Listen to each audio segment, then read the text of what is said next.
baik cetak, elektronik, termasuk TV maupun media online ya. Kami mengundang rekan-rekan semuanya untuk mendengarkan rilis kami. Seharusnya kami rilis hari Senin. Kaitannya adalah karena hari Minggu sudah kami lengkapi semua petunjuk P19 Jaksa. Yaitu kami berangkat dengan tim penyidik ke Jambi. Kemudian setelah selesai diperiksa 11 saksi dengan cara menandatangani 110 tanda tangan basah. Ditambah saya menjadi 120 karena tersangkanya beberapa orang, maka saya katakan paling lambat Selasa atau Rabu sudah P21. Maka betul tadi malam berkas pembunuhan terencana almarhum Brigadir Joshua sudah dinyatakan P21. Kemudian karena ada permohonan dari Kompas TV untuk mewawancarai boru saya atau nombor saya dengan ito saya, karena mereka belum pernah bicara di media, maka saya setujui. Tetapi kami tidak ada terikat kontrak bahwa hanya boleh kepada Kompas TV. Nah, kemudian rekan saya tadi pagi Martin Lucas membuat rilis, mengundang rekan-rekan wartawan untuk rilis di hotel ini, karena setahu saya sudah dipesan 3 kamar hotel dan saya suruh juga dipesan hall. Dan itu setahu saya sudah deal dengan rekan Martin tadi pagi. Entah bagaimana teknisnya saya nggak paham. Kemudian akibat Kompas membaca rilis ini, membaca rilis bahwa kita akan rilis sore ini, mereka mengajukan keberatan bahwa hanya boleh mereka hak eksklusif sampai dengan mereka pulang besok ke Jambi. Saya kebetulan orang yang tidak suka diintervensi apalagi di monopoli ya. Maka saya katakan tidak boleh. Kalau meminta hak eksklusif tidak ada dalam perjanjian dan kita tidak ada perjanjian. Oke, karena mereka keberatan, maka saya kembalikan uangnya. Saya kembalikan, langsung saya transfer juga saat itu, mereka kasih rekening dan sudah diberikan kwitansinya juga sudah selesai. Jadi tidak ada monopoli atau melarang-larang rilis dengan yang lain, karena kita butuh semua rilis daripada berita. Kita mau transparan. Oleh karena itu, itulah dasar kita mengapa kita jadi di luar seperti itu. Tadi pemahaman saya hall masih bisa kita pakai, tetapi saya nggak mengerti percakapan mereka pada saat sampai di sini. Hall menjadi tidak boleh. Harusnya saya punya mitra banyak hotel termasuk Swissbell dan sebagainya, harusnya bisa kita undang misalnya ke Swissbell Grogol atau apa itu ke Hai misalnya dan sebagainya. Karena saya sudah komitmen membiayai berapapun biaya perkara ini, saya sudah komitmen. Oleh karena itu saya memohon maaf karena kita harus mengalami seperti ini. Adapun rilis ini adalah bahwa kita harus kompak. Kita harus merebut kepolisian dari tangan mafia-mafia yang suka setor doa atau dorongan amplop. Kemudian kita kawal perkara ini di Pengadilan Negeri Jakarta Selatan. Karena setelah P21 akan segera P21 tahap 2 atau berkas perkara berikut dengan barang bukti dan tersangkanya atau para tersangkanya akan dilimpahkan ke kejaksaan oleh penyidik Pidum Polri. Kemudian setelah P21 tahap 2 atau P22, maka paling lambat 2 minggu sudah akan dibacakan surat dakwaan di PN Jakarta Selatan.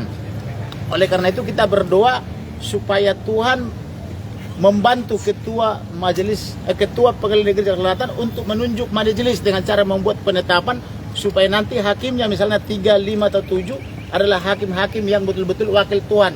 Jangan seperti hakim yang kemarin menerima doa atau dorongan amplop yang tertangkap di Mahkamah Agung. Oleh karena itu kita berdoa. Saya mengajak seluruh masyarakat dalam dan luar negeri untuk berdoa kepada Tuhan kita supaya nanti majelis hakim yang memeriksa, mengadili dan memutus perkara ini, perkara korban almarhum Brigadir Nofriansah Joshua Huta Barat, betul-betul hakim Tuhan yang menyatakan putusannya itu demi keadilan berdasarkan ketuhanan yang Maha Esa.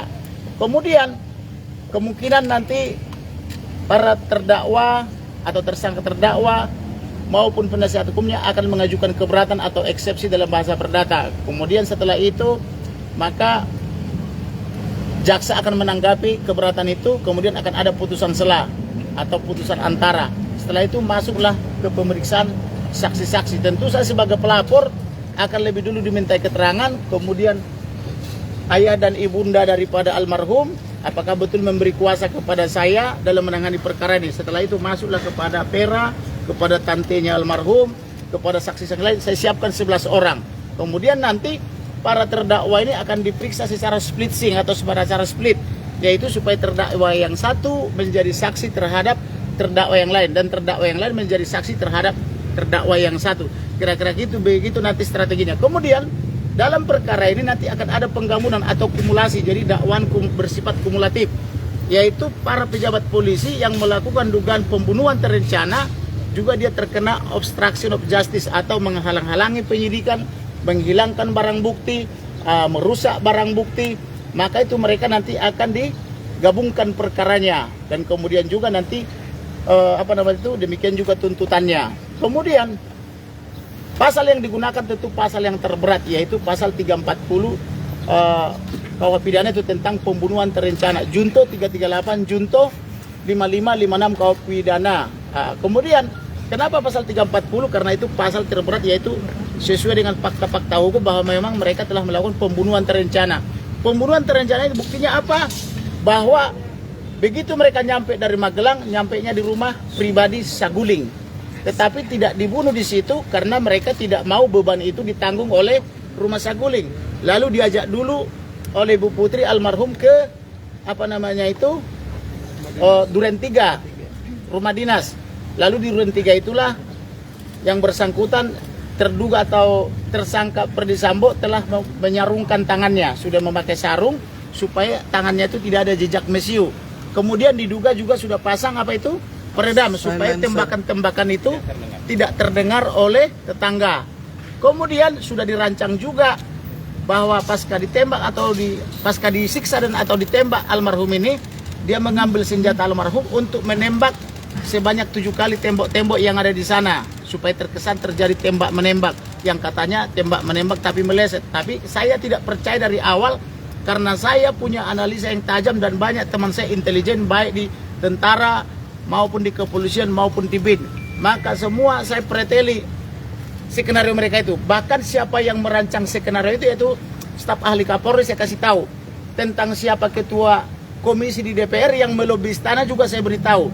Tentang mereka merusak barang bukti atau melucuti barang bukti, yaitu menggunakan seorang AKP dari Subdit 4 Pidum Polri juga saya kasih tahu. Karena dia tidak mengerti melucuti, lalu dia memanggil temannya saksi Apung yang melucuti atas seruan penyidik juga saya kasih tahu. Maka kemarin itu berbicaralah perwira Bareskrim Polri. Kami sebenarnya menyidik perkara ini sangat mudah, Bang. Bagaimana sangat mudah?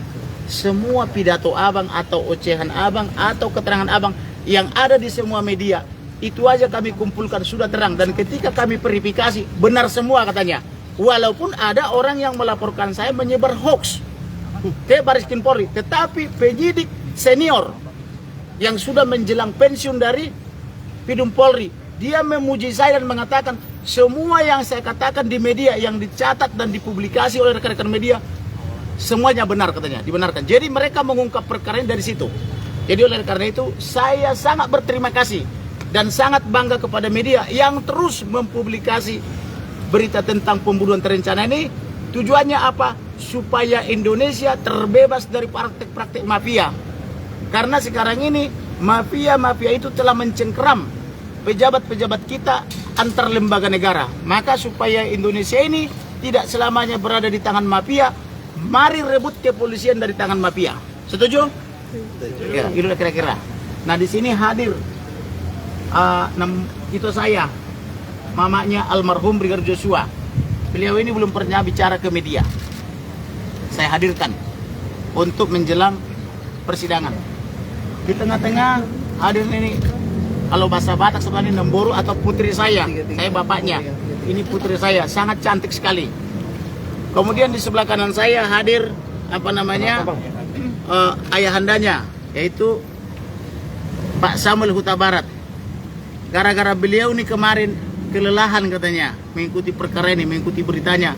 Dia bilangnya kayak gasing. Akhirnya muncul hoax di media mengatakan Kamarudin Simanjuntak menyerah. Saya tidak menyerah dan beliau sebenarnya tidak menyerah juga, tapi kelelahan. Nah, kemudian hadir juga itu saya yang luar biasa, Irma Huta Barat, yang juga mengorbankan segala sesuatu buat menangani perkara ini. Hadir juga rekan-rekan saya, ada Martin, ada Johannes, ada Febri, ada juga kerabat daripada putri saya ini, Jenderal Angkatan Darat Purnawirawan Sabar Simanjuntak. Ada juga rekan lainnya, Dr. Nelson mana, ada Sabar Jadi dia ada dua sabar advokat dan sabar tentara. Dan yang lain-lain juga mungkin menyusul. Ada juga Dr. Nelson dan sebagainya. Ada juga siapa itu? Jonathan Baskoro yang masih ganteng. Barangkali ada yang belum dapat jodoh. Ini rekan saya ini cukup ganteng juga dan sampai saat ini masih jomblo. Belum ada anak gadis yang melirik gitu ya. Jadi barangkali ada rekan-rekan wartawan yang berminat boleh diajukan ke saya. Itulah kira-kira. Kalau ada pertanyaan, silakan diajukan pertanyaan kepada boru saya atau boru saya, juga kepada itu saya, termasuk kepada Lai Samuel Huta Barat maupun kepada Irma dan rekan-rekan lainnya. Itulah kira-kira yang bisa saya sampaikan. Kalau ada pertanyaan kami layani dengan sangat baik. Terima kasih. Pak, persidangan pertamanya akan kapan ya Pak? Persidangan pertama begitu tahap 2. Tahap 2 tadi ya, diserahkan berkas barang bukti dan para tersangkanya. Maka 2 minggu sejak saat itu paling lambat ya akan sidang. Berarti saya perkirakan pertengahan daripada Oktober atau minggu ketiga paling lambat. Itu sudah sidang. Bang, kalau tahap 2 ini kan berarti Barbuk dan juga tersangka akan dibawa kendali kejaksaan. Betul. Jadi yang dinyatakan P21 yang dinyatakan P21 lengkap itu baru berkasnya. Barang bukti dan para tersangka belum diserahkan. Maka segera dalam waktu minggu ini atau paling lambat minggu depan itu harus diserahkan oleh penyidik kepada jaksa penuntut umum. Karena selama ini penuntut umum itu berperan memeriksa berkas yang 30 orang itu.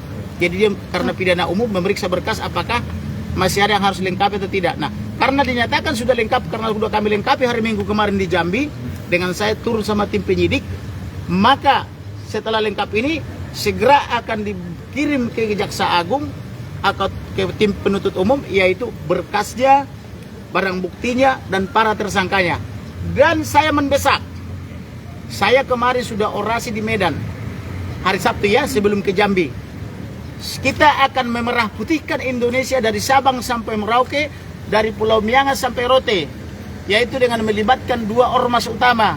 Ormas Bangto Batak dengan seragam putih, melambangkan bendera kita putih, kemudian PBB Pemuda Batak Bersatu dengan seragam yang merah. Itu ditandai kemarin hari Senin sudah mulai melakukan turun ke jalan di Kejaksaan Agung. Mereka di persidangan pertama nanti akan memerah putihkan Indonesia, dibantu dengan ormas-ormas lainnya. Dan saya sebagai santri kehormatan, walaupun saya santri juga loh saya dari NU ya. Nah, mereka juga siap backup. Karena ini bukan lagi persoalan daripada Huta Barat atau Joshua Huta Barat, bukan lagi persoalan daripada boru saya atau kekasihnya, tapi ini sudah menjadi persoalan bangsa kita, bangsa Indonesia. Maka seperti yang saya katakan, rebut kepolisian dari tangan mafia. Maka saya mengajak seluruh masyarakat Indonesia supaya turut serta mengambil bagian. Jangan sampai perkara ini dimain-mainkan oleh jaksa seperti sebelumnya, yaitu biasanya suka dihilangkan barang bukti, dihilangkan visum et repertum atau apa namanya itu, atau otopsi, atau dikarang-karang sehingga nanti menjadi melemahkan. Sebagai informasi tambahan, pernah ketua forensik mengatakan tidak terjadi penyiksaan waktu doorstop di Baris Krim Polri. Dan itu membuat terjadi perpecahan di antara tim dan mengadu ke saya. Kami tidak setuju dengan ketua tim itu. Akhirnya ketua tim itu diwawancarai lagi oleh Ito Rossi di Kompas TV. Dia meralat perkataannya bahwa dia akan menjelaskan nanti di persidangan. Dan dia mengakui bahwa ada penyiksaan. Kan begitu ya. Tetapi saya sudah menjadi terlapor di Baris Krim oleh Zakirudin Caniago sebagai penyebar hoax. Padahal yang saya jelaskan fakta-fakta, yaitu fakta-fakta yang terurai dalam akte notaris sesuai pengamatan ahli medis, yaitu magister kesehatan dan dokter. Kemudian anggota dia sudah menyatakan setuju dengan saya dan setuju dengan akte notaris ini. Artinya kita tidak menyebar hoax tapi fakta-fakta hukum. Itulah kira-kira nanti hal-hal yang menarik. Jangan sampai nanti visum ini yang pengamatan dokter ini dihilangkan. Karena kenapa? Di kalangan penyidik juga tidak satu. Banyak versi penyidik. Sebagai contoh, ada beberapa bukti yang sangat telak ditolak oleh penyidik dari saya. Contoh, hasil visum atau hasil pengamatan dokter yang dilakukan di Jambi itu tidak diterima oleh penyidik. Dia maunya diterima dari yang ketua itu. Padahal mereka yang mengakui tim dokter dan ahli itu untuk kita masukkan ke dalam. Tapi hasil pengamatannya dan hasil percakapan yang dicatat itu atau yang direkam itu tidak mau diterima sebagai bukti. Itulah sebagai clue awal. Maka oleh karena itu Saya betul-betul memohon semua tim tim jurnalis, wartawan, media cetak elektronik, mari kita kawal untuk kesatuan negara kita, negara Republik Indonesia. Amin. Terkait agen ganda bang? Terkait agen ganda. Jadi ada juga laporan ke saya bahwa diduga diduga Perdi Sambo curiga bahwa almarhum ini dianggap atau diduga memata-matai dia terkait dengan judi online, terkait dengan judi 303 itu ya, transaksi-transaksi gelap lainnya, termasuk sabu, narkoba, termasuk juga minuman keras dan sebagainya, sehingga itulah diduga sebagai motif untuk menghabisi dia. Itu sebabnya juga kenapa saya katakan libatkan PPATK. Ingat nggak dari awal? Libatkan penyidik independen atau penyidik daripada Angkatan Darat, Laut dan Udara dan PPATK. Kenapa saya katakan itu? Karena saya dapat laporan intelijen. Ternyata benar PPATK menemukan hasil daripada perjudian itu kurang lebih 155 triliun. Jadi kita tidak menyebar hoax. Ya.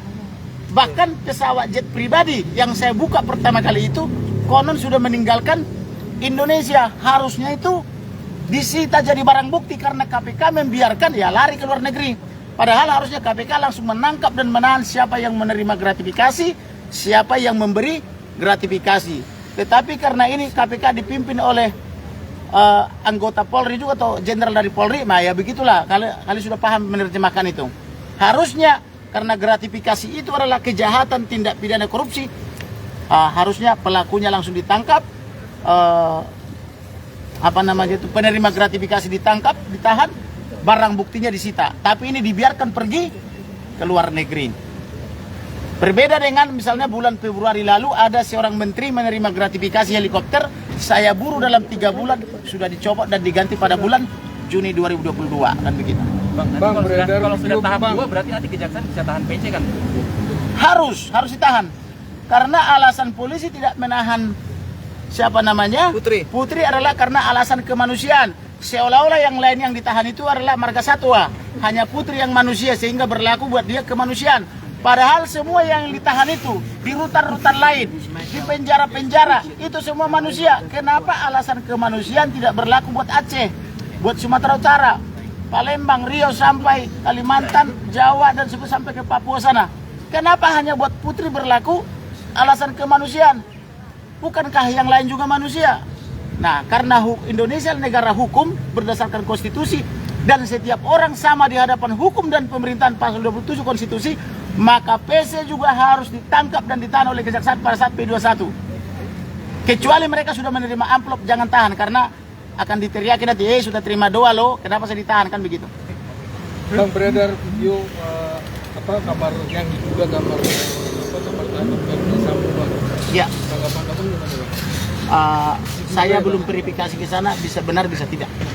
Bang, soal ada disebut Abang menyebutkan Brigjen Hendra Kurniawan menggunakan jet pribadi mendatangi Bapak. Oh, itu laporan intelijen dari itu. Itu apakah ada Abang ada beberapa buktinya gitu? Ada. Penggunaan Saya bilang kalau laporan intelijen itu begini nih. Boleh kita gunakan tapi tidak boleh mengungkap siapa intelijennya. Namanya juga intelijen. Kalau kita kasih tahu siapa, besok-besok dia tidak mau bekerja lagi untuk kita. Tapi laporannya itu kita verifikasi. Kita verifikasi ke beberapa pihak. Benar nggak dia menggunakan itu kan? Nah, berdasarkan informasi dari beberapa pihak ini, karena banyak juga teman saya di Jambi termasuk di bandara, mereka membenarkan bahwa jet pribadi itu singgah di sana. Kemudian bagaimana cara pembuktiannya? Penyidik harus segera menyita CCTV di bandara. Penyidik juga harus menyita CCTV di tempat awal, kedatangan awal, apakah dari Halim atau dari Soekarno-Hatta. Lalu ketika dia balik dari Jambi juga harus diperiksa. Sebagai informasi, saya memang punya kelebihan dibanding advokat yang lain. Saya sudah membaca kesimpulan hasil pemeriksaan daripada Irsus atau Irwasum terhadap mereka. Di situ memang dibenarkan bahwa yang bersangkutan itu pakai jet pribadi ke Jambi maupun dari Jambi balik ke Jakarta. Kenapa dia buru-buru balik ke Jakarta? Karena setelah dicopot CCTV termasuk DPR-nya oleh Apung, saksi Apung, segera diserahkan kepada propos dengan inisial Kombes S. Nah, si Kombes S memberikan kepada anak buahnya untuk diamankan Cuk Putranto, ya, kompol. Nah, lalu mereka menonton begini, wih, beda ini, katanya tembak menembak, dan katanya ketika Ferdi Sambo datang sudah mati. Loh, Ferdi Sambo datang, siapa namanya? Joshua. Joshua ada di taman, ada dekat pos. Loh, berarti belum tembak menembak, belum mati dong. Ternyata setelah Ferdi Sambo masuk ke rumah, Iya, PCR. apa itu? Katanya PCR. Bukan, ke rumah dinas itu, yang katanya sebelumnya dia pergi apa namanya itu PCR, ternyata tidak benar. Maka waktu itu saya katakan, periksa siapa yang melakukan PCR, karena itu tidak mungkin. Periksa petugas yang melakukan PCR, periksa NAR, periksa peduli lingkungi. Karena di lantai 4 Pidum Polri, di zaman dia jadi Dirtipidum, itu gratis sampai sekarang. Setiap orang menerima apa itu rapid antigen itu gratis, termasuk saya berkali-kali saya dapat, bisa 2-3 kali seminggu saya dapat itu gratis. Kenapa buat kita gratis? Buat kan Propam sebagai mantan Dirtipidum kok jadi bayar pergi ke tempat PCR kan gitu kan, aneh. Itu alibi yang tidak pintar. Maka saya minta juga periksa Itol, dari mana berangkat dan di mana keluarnya, kemana mampirnya. Periksa CCTV. Lalu karena saya bilang periksa CCTV, dia bilang CCTV disambar petir. Saya bilang tidak mungkin ada petir karena tidak musim hujan. Periksa petir, saya bilang. Karena ada juga Marga Simanjuntak ahli petir. Nah, periksa juga siapa yang mencopot di PR atau perangkat-perangkat seperti gunakan undang-undang ITE, gunakan pasal 14 ayat 1 Undang-Undang nomor 1 tahun 46 tentang menyebar berita bohong atau hoax kan gitu. Jadikan tersangka orang-orang ini kan begitu, termasuk yang dari Kompolnas, termasuk Karopenmas Polri gitu. Cuma saya minta tersangka semua karena mereka menyebar hoax. Ternyata dikatakan oh iya karena mereka itu di prank katanya. Oke lah kalau di prank nggak apa-apa, berarti tidak makan sayur dan buah. Kenapa kita tidak bisa di prank? Karena kita makan sayur dan buah-buahan setiap hari sebelum makan besar, dan kita selalu berdoa. Oleh karena itu saya mengajak warga Indonesia makan sayur dan buah supaya tidak mudah di prank gitu loh. Dan jangan terima doa atau dorongan amplop. Bang kemarin kan katanya Joshua dan juga pihak keluarga, Pak, dari pihak keluarga. Tanggapan Sama tanggapan dari ibu, mana ibunya? Oh udah capek. Capek nggak duduk soalnya kasihan. Maaf Ibu. Halo ibu. Saya nggak apa-apa. Eda roasting. Ajak juga kekasihnya ya. Buka maju. Tanggapan apa tadi? Ya. Pihak keluarga kan saat ini berkasnya sudah P21 lengkap dan saat ini yang masih jadi kekhawatiran Tanggapan kalian ketakutan berdua keluarga sebagai ibu dan sebagai kekasih terhadap Maju, berkas maju. yang sudah P21. Maju Maju Eda. maju ya. Maju dikit maju. Maju ya. Buka maskernya sayang biar muka cantiknya bisa bagaimana difoto. perasaan itu bahwa berkasnya almarhum sudah P21. P21 sudah lengkap. Segerakan sidang. Karena berkas sudah diterima jaksa, semoga nanti persidangan itu akan terungkap kebenaran yang seadil-adilnya. Jadi harapan kami kepada media atau jurnalis, mohon bantu mengungkap kasus ini agar terungkap seadil-adilnya sesuai hukum yang berlaku di Indonesia di negara kita. Nah, Ibu yang saat ini yang masih jadi kekhawatiran keluarga apa sih Bu? Yang masih jadi kekhawatiran keluarga dan ditakutkan oleh keluarga dalam proses persidangan misalnya. Mungkin jaksa tidak transparan. Apa saya jawab itu? Harapannya apa kira-kira untuk menuntaskan perkara ini? Apakah mengharapkan hakim yang adil, jaksa yang objektif gitu?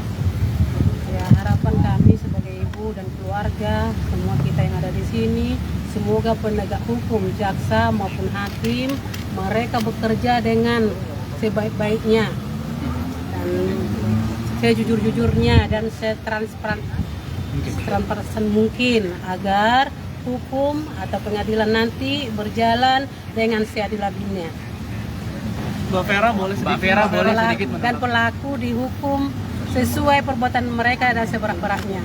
Hukum pasal 340 akan dijalankan dengan baik. Mbak Vera. Dari saya, pertama-tama puji Tuhan, sampai saat ini sudah sampai P21. Semua itu adalah berkat Tuhan dan orang-orang yang terkait yang mau membantu, baik penyidik, pengacara, semuanya yang bekerja. Kami ucapkan terima kasih. Semoga nanti pengadilan yang akan kita tunggu-tunggu, sidang yang kita tunggu-tunggu bisa berjalan dengan baik dan tersangka yang sudah ditetapkan mendapat hukuman seadil-adilnya sesuai dengan perbuatan yang mereka lakukan. Sebagai tambahan, kekasih daripada almarhum ini menyimpan data secara elektronik jejak rekaman ancaman pembunuhan itu. Pada tanggal 21 Juni sudah ada ancaman pembunuhan itu terekam di handphonenya. Kemudian terulang lagi, terakhir tanggal 7 Juli ya, ada lagi jejak pengancaman itu. Itulah saya sebabnya mengapa saya begitu yakin ini adalah pembunuhan terencana. Maka diawali juga dengan tulisan saya di medsos ketika saya kerja dini hari, polisi menembak polisi di rumah pejabat utama polisi. Mudah-mudahan bukan urusan wanitanya polisi. Gak sampai 5 menit langsung dikomentari saksi Sangga Sianturi. Kemudian besoknya langsung dihubungkan dengan ibunda daripada almarhum. Kata-kata daripada ibunda almarhum yang masih terngiang-ngiang di telinga saya sampai detik ini, kami ini dimusuhi gara-gara pejabat jenderal polisi mengatakan ini aib polisi dan aib keluarga, sehingga orang semua menjauh ke kami, katanya. Hanya itulah maksudnya saya yang diutus oleh Tuhan untuk membela dan melindungi kami. Maka saat itu saya katakan, saya akan perjuangkan, tidak akan saya biarkan dia lari, akan saya buru siapapun dia. Itu ini mengatakan kami ini orang yang tidak berpunya. Saya belum kenal secara pribadi, hanya lewat telepon. Saya katakan percayalah kepada Tuhan, tidak akan kita biarkan dia lolos dan tidak akan biarkan kepastian hukum, keadilan dan kemampatannya tidak tercapai hanya gara-gara uang. Semua uang bisa kita perjuangkan, tetapi nyawa orang yang sudah hilang tidak mungkin bisa kembali lagi. Oleh karena itu, siapapun dia, sebesar apapun, sehebat apapun dia, saya akan buru. Begitulah kira-kira janji saya, dan janji saya itu sudah terpenuhi. Jadi saya tidak wan prestasi. Dengan P21 berkas ini, kami telah melakukan prestasi kami sebagai penegak hukum, yaitu penasihat hukum daripada keluarga Huta Barat ya. Nah, jadi tidak ada lagi hutang kami. Nah, kemudian mereka juga sudah memberikan beberapa kuasa. Ada 5-6 surat kuasa yang dikasih ke kami. Kenapa? Karena mereka terus menyebar hoax. Sementara laporan mereka sudah SP3, yaitu laporan tentang pembunuhan terencana 338 Junto 53 yang dilaporkan oleh model A atas nama Bribtu Martin Gabe, suruhan daripada Ferdi Sambo. Itu sudah SP3. Kami lawan terus. Kemudian laporan Putri yang dia mengaku diperkosa dan atau istilahnya dicemok-cemok ya. Apa namanya itu? Apa namanya itu? Diraba-raba katanya dengan digunakan senjata. Itu sudah SP3 istilahnya itu. Nah, kemudian karena tidak terbukti apa namanya di Duren 3, dia bukannya pindah ke Duren 5 tapi langsung loncat antar kota, antar provinsi atau akap, yaitu dari Duren 3 Jakarta Selatan pindah ke Magelang tanggal 4. Saya dan tim saya bekerja keras lagi. Kita cari semua percakapan tanggal 4. Ternyata tanggal 4 Bu Putri atau istri Ferdi Sambo memuja-muja atau memuji-muji almarhum sebagai pria yang luwes, yang tangkas, yang cekatan, yang baik, multi talent, sampai bingung mau kasih gaji berapa. Wah, ini hebat benar kok ada orang habis diperkosa memuji pemerkosanya. Aneh toh? Karena terungkap itu percakapan, saya kasih juga ke media. Makanya saya sangat bangga dengan media. Karena saya kasih ke media dan di-share oleh media, malu dia. Nggak jadi deh di Duren 3, nggak jadi diperkosa juga di Magelang tanggal 7 deh, katanya kan gitu. Ganti tanggal diperkosanya. Maka saya bongkar lagi peristiwa tanggal 7. Bahwa tanggal 7 diajak itu almarhum bicara 4 mata. Kok pasca diperkosa masih mau bicara 4 mata ya sampai 24 jam berdua-duaan. Nah, kemudian menginap di rumah yang sama tanggal 7 sampai tanggal 8. Wanita mana mau satu rumah dengan pria pemerkosanya? Padahal dia jenderal bintang 3 karena suaminya bintang 2. Harusnya yang benar dia langsung panggil Dirkrimum Polda Jawa Tengah. atau panggil penyidik, tangkap ini. Bukan yang nginap lagi 1 malam. Ini diperkosa atau bagaimana, kan menjadi tanda tanya sama kita ini. Sementara asisten rumah tangganya katanya mendengar apa namanya itu Desahan rintihan. menjerit atau apa mendesah. Nah, itu kan beda. Menjerit dengan mendesah itu beda. Kalau orang kesakitan itu menjerit, kalau keenakan itu mendesah, kan begitu. Benar nggak? Ini yang mana sebenarnya terjadi? Ini terlalu banyak rekayasa. Kemudian tanggal 8 dia itu dibawa atau dikawal oleh almarhum dari Magelang ke Jakarta. Maka saya katakan rasanya tukang becak pun nggak sudi memberikan istrinya dikawal oleh pemerkosanya. Loh, ini kok Jenderal Kadipropam membiarkan istrinya dikawal pemerkosanya? Ini nggak masuk logis, karena ada juga logika hukum. Ketika kami kuliah hukum dulu, ada namanya logika hukum, ada konstruksi hukum. Masa tidak jadi di Duren 3 pindah ke tanggal 4 di Magelang, nggak terbukti pindah ke tanggal 7, nggak terbukti pokoknya diperkosa deh. Kalau sudah ilmu pokoknya, bingung kita menganalisanya. Oleh karena itu, saya terima kasih sekali kepada semua media yang sudah membuat terang masalah ini. Kami hanya memberikan rilis aja atau keterangan pers, tetapi media sudah menganalisanya dengan sangat baik. Terima kasih. Ada lagi? Bang Komarudin, Bang, terkait masalah media di Bagaimana? Cantika Hotel. Ketua Komjak minta agar JPU Ini ditempatkan ada di itu Sepos. saya khasiat. Ketua Komisi Kejaksaan, Ya. Dr. Barita, Ya. Simanjuntak juga itu, Ya. meminta. JPU agar ditempatkan di Sepos. Bagaimana tanggapan Abang? Memang betul, kalau bisa JPU ini diamankan supaya steril. Jangan sampai mereka nanti Kena intimidasi. terkontaminasi Atau menerima kena doa. Itu yang bahaya. Jadi kalau bisa mereka Dorongan amplop. ditaruh di safe house itu sudah benar. Jadi jaksanya misalnya di apa itu, di karantina istilahnya, supaya terbebas dari virus-virus doa. Mohon maaf, ini doa dalam tanda petik ya, bukan doa keagamaan ya. Jangan sampai nanti dikira saya menista lagi. Nah, ini dorongan amplop maksudnya.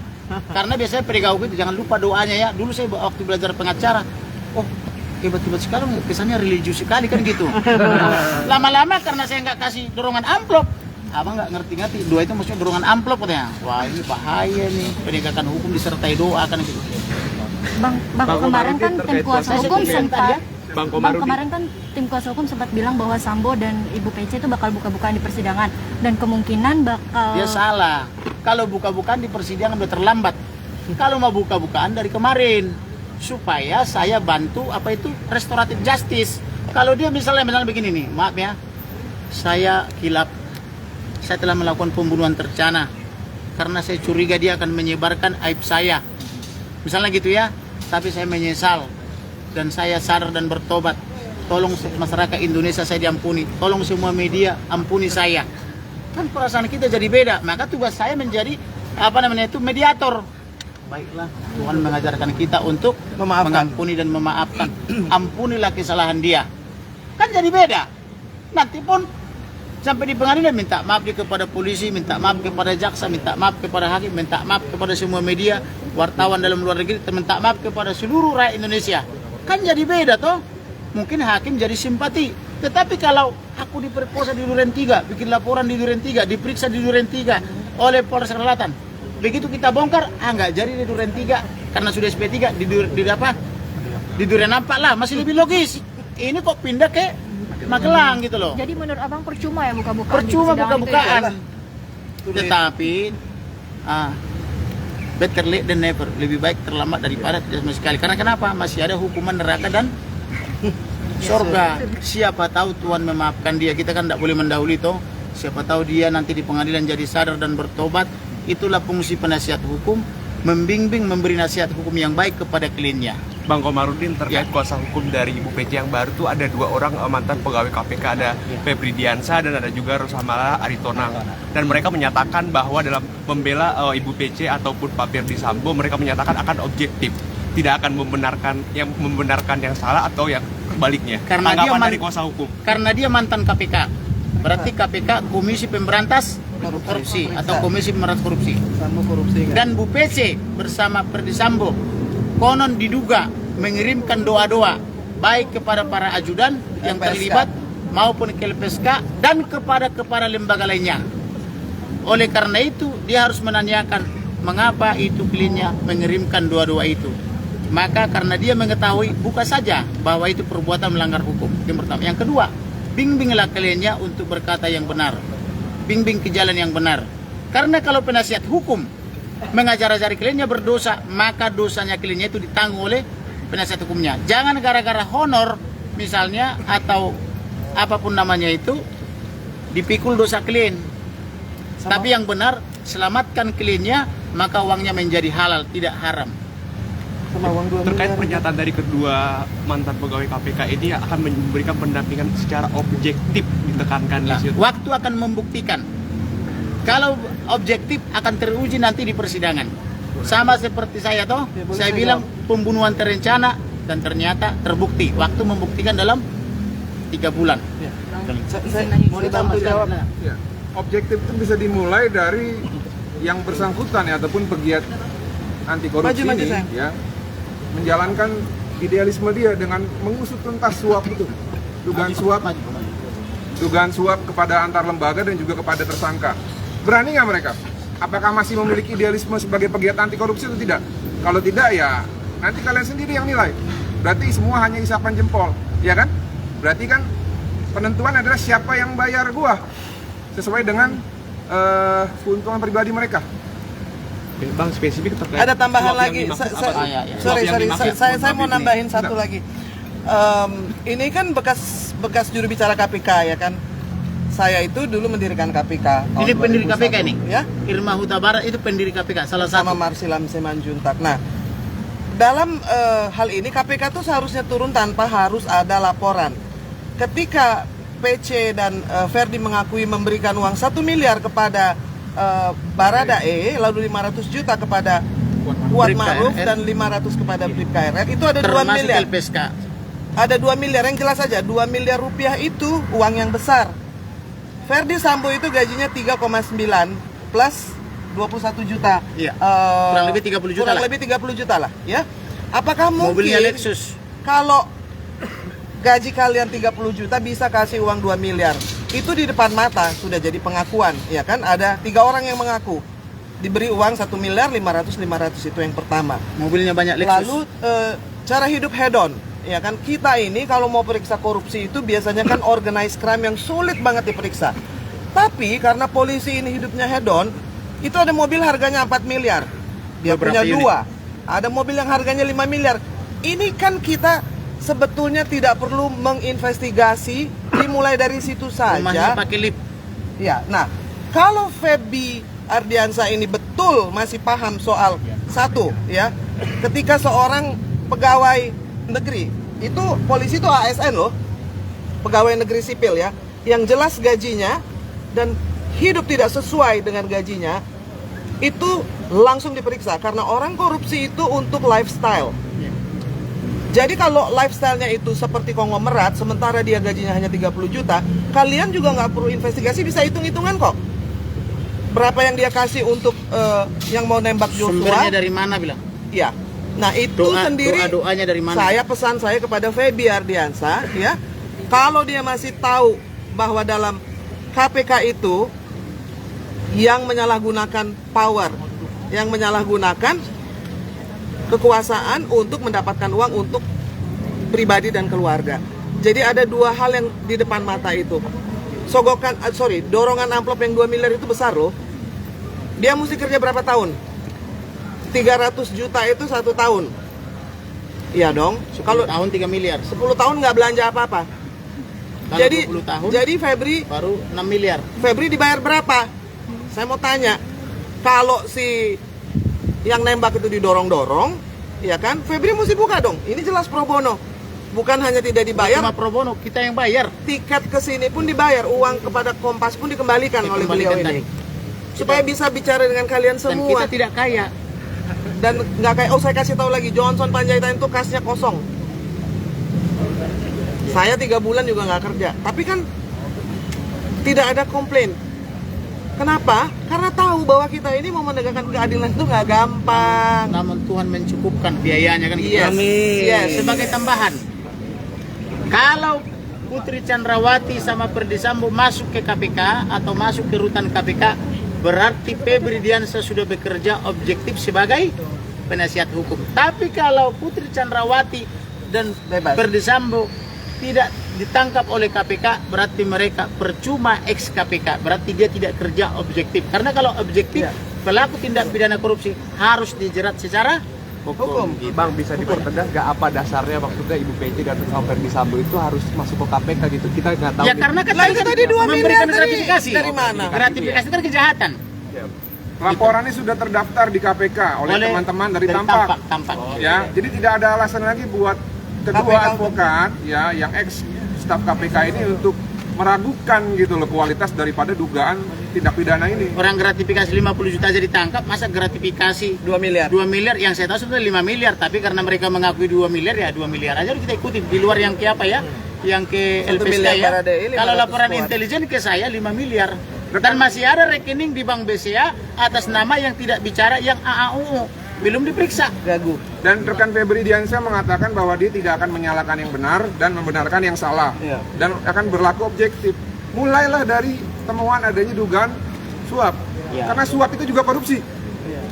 Sama uang yang dia ada kasih buat endorsement dari pemuka agama, ada berita Gilbert soal kejujuran Baradae. PC bilang boleh Nah, ditangkap. jadi begini, soal pemuka agama begini. Pemuka agama ini belum tentu orangnya benar. Karena bisa saja dia misalnya selama ini dapat perpuluhan. Kita kan tidak tahu, kita Yang menduga besar. ya. Bisa saja katanya jangan-jangan. Nah, ketika kehilangan jemaat bisa juga mengalami kerugian material dan imaterial. Tetapi kalau pemuka agama bertindak layaknya penasihat hukum, maka menurut saya tanggalkan jubah keagamanmu, turunlah menjadi pengacara. Untuk bisa menjadi penasihat hukum, maka pertama sarjana hukum, kedua ikut PKPA, pendidikan khusus profesi advokat, habis itu ujian, habis itu disumpah, punya berita acara sumpah, punya kartu anggota organisasi, maka jadilah pembela Ferdy Sambo. Tetapi kalau dia pemuka agama dengan title misalnya STH atau apapun namanya atau sarjana agama, tapi berlaku seperti pembela dan sudah berani menjustifikasi bahwa almarhum katanya memperkosa, berarti dia kesurupan roh. Ada roh yang masuk ke dia dan roh itu berbicara pelakunya adalah almarhum gitu. Jadi oleh karena itu kita doakan dia supaya dia tidak terus-menerus kesurupan roh. Oke. Udah ya. Makasih ya, Udah ya. Makasih ya, Bang. Baik, teman-teman, saya undang untuk